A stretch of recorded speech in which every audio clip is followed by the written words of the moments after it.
जब आप अपनी जर्नी स्टार्ट कर रहे हो तो आप सीरियसनेस फर्स्ट अटेम्प्ट से ही बढ़ा लो, क्योंकि मुझे शुरू के 2-3 अटेम्प्ट्स मैंने कैजुअल अटेम्प्ट्स दिए थे।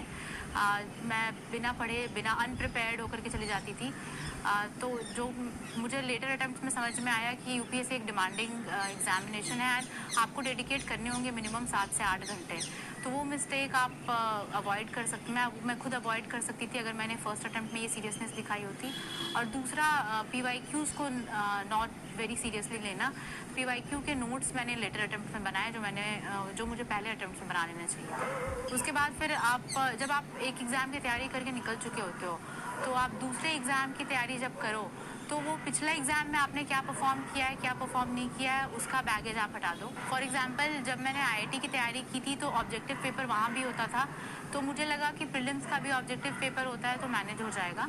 और मेरी समाउ आईआईटी वाली माइंडसेट थी कि मैं ओवर थिंक करती थी स्टेटमेंट को।